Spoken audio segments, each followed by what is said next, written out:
Yes, ready, start. उपाध्यक्ष महोदय, मैं इस विधेयक के समर्थन में बोलने के लिए खड़ा हुआ हूँ। मैं सबसे पहले भारत रत्न डॉक्टर बाबा साहेब अम्बेडकर को नमन करता हूँ। उन्होंने भारत में सामाजिक न्यायालय के बारे में जो कुछ त्रुटियां थी, लोगों को सामाजिक न्याय दिलवाने के लिए जो अहम कार्य किया है, मैं समझता हूँ कि पूरी दुनिया के इतिहास में ऐसा कार्य किसी ने नहीं किया है। बाबा साहेब अम्बेडकर को नमन करके मैं अपनी इस बात की शुरुआत करता हूँ। बाबा साहेब अम्बेडकर ने न सिर्फ दलितों के लिए काम किया है, बल्कि उन्होंने पूरे शोषित वर्ग के लिए किया है। चाहे वे बनवासी लोग हों, पिछड़े लोग हों, महिलाएं हों या लेबर क्लास हो, बाबा साहेब अम्बेडकर ने शोषित एवं वंचित लोगों के लिए भी बहुत कुछ किया है। उन्होंने सभी को न्याय दिलाया है। इसी वजह से भारत का लोकतंत्र और भी मजबूत होकर उभरा है। यहाँ तक अनुसूचित जातियों का सवाल है।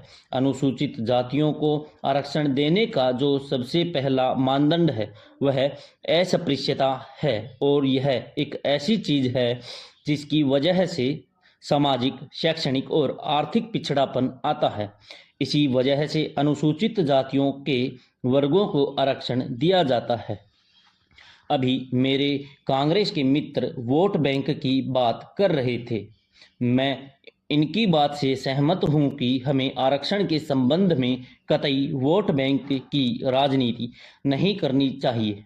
मुझे स्मरण आता है कि यूपीए की सरकार के वक्त पर दलितों को आरक्षण का लाभ दिलाने के लिए रंगनाथ आयोग का गठन किया गया था। उसका उद्देश्य यह था कि जो लोग दलित होते हैं, उनको आरक्षण का लाभ दिलाना। मैं स्पष्ट रूप से समझता हूं कि बाबा साहेब भीमराव अंबेडकर जी ने अपने संविधान में लिखा है। उन्होंने संविधान में प्रावधान किया है जिसे भारत के प्रथम प्रधानमंत्री जी से लेकर सभी प्रधानमंत्रियों ने अनुमोदन दिया है। अनुसूचित जाति के वर्गों में आने के लिए अस्पृश्यता अहम चीज है। इसीलिए अस्पृश्यता के मानदंड को लिया जाना चाहिए। इसमें कतई राजनीति नहीं करनी चाहिए। अध्यक्ष महोदय और उपाध्यक्ष महोदय, पिछली लोकसभा में भी हमने आपके सामने यह विषय रखा था कि उत्तर प्रदेश में 17 जातियां ऐसी हैं जो सामाजिक, शैक्षणिक और आर्थिक दृष्टि से बहुत पिछड़ गई हैं। यहाँ तक कि उनके पास छप्पर वाले घर मकान भी नहीं हैं। ये सारी 17 जातियां मजदूरी करती हैं। इस संबंध में उत्तर प्रदेश विधानसभा में सर्वसम्मति से 2 बार प्रस्ताव पास हुए और यहाँ केंद्र सरकार तक आए।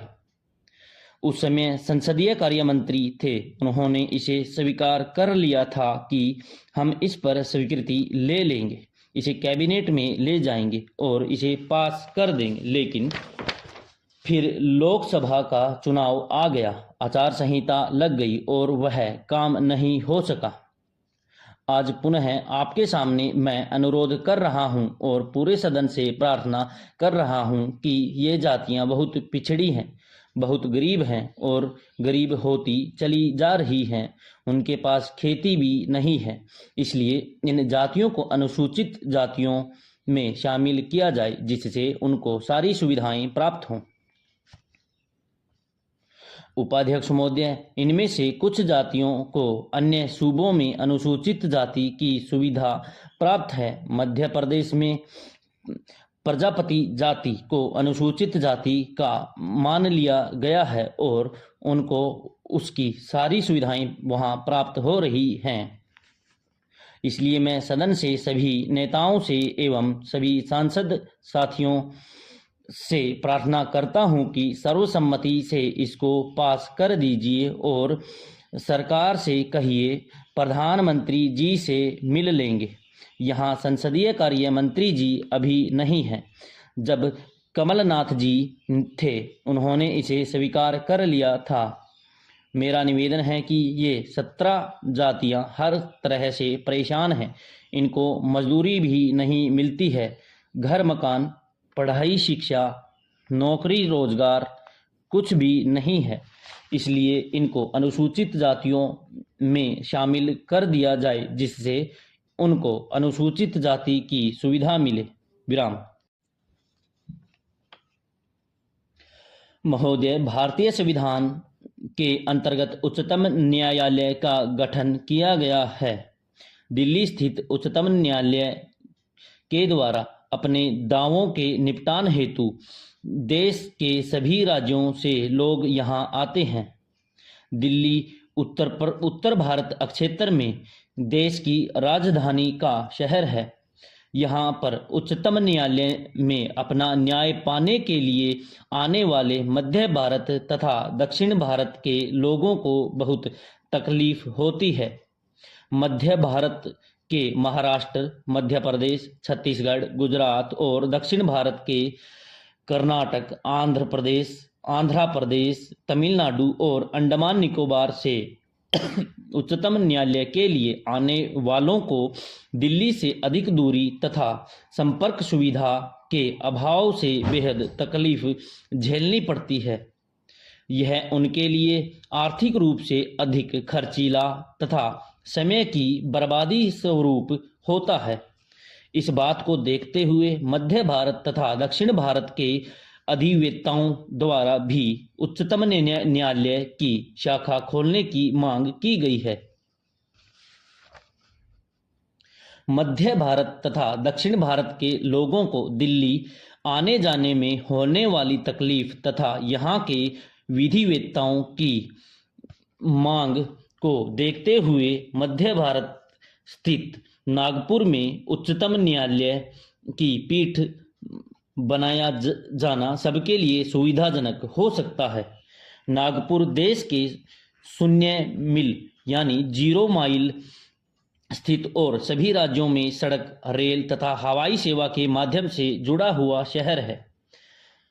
मध्य भारत और दक्षिणी भारत के लोगों के लिए यह सुविधाजनक होने से यहाँ के लोग इसका समुचित लाभ उठा सकते हैं। यह देखते हुए नागपुर में उच्चतम न्यायालय की खंडपीठ की स्थापना तत्काल करने की आवश्यकता है। भारत सरकार का समय समय पर वित्त आयोग का गठन देश की अर्थव्यवस्था एवं वित्त व्यवस्था को सुचारू रूप से चलाने हेतु करती है, परंतु इस आयोग के गठन से लेकर कार्यों की चर्चा करने में केवल नौकरशाही, उद्योगपतियों एवं व्यापारी लोग भूमिका निभाते हैं।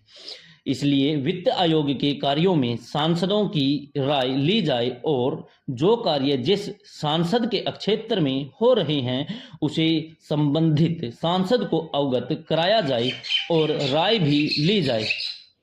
सदन के माध्यम से सरकार से अनुरोध है कि वित्त आयोग के गठन एवं कार्यों के निष्पादन में सांसदों की राय ली जाए और आम आदमी के जीवन स्तर का अवलोकन भी किया जाए। साथ ही साथ मेरे संसदीय क्षेत्र में 12वें वित्त आयोग द्वारा जो कार्य किए गए हैं उसकी जानकारी उपलब्ध करवाई जाए।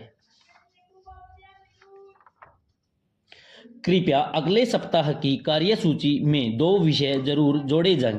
पहला तो ये कि पूरे देश में विद्युत पुल के कोटे छत्तीसगढ़ राज्य सहित अनेक राज्यों में 3000 मेगावाट की प्रति राज्य की कटौती होने के कारण किसान, उद्योगपति एवं उपभोक्ता परेशान एवं उदास हैं।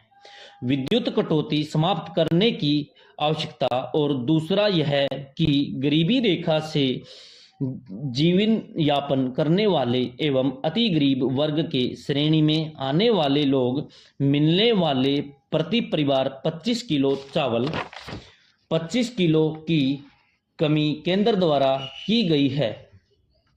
पुनः विचार कर 25 किलो चावल दिए जाने की आवश्यकता, जिससे गरीब वर्ग अपने परिवार के साथ सवेरे शाम पेट भर भोजन कर सके। विराम समाप्त।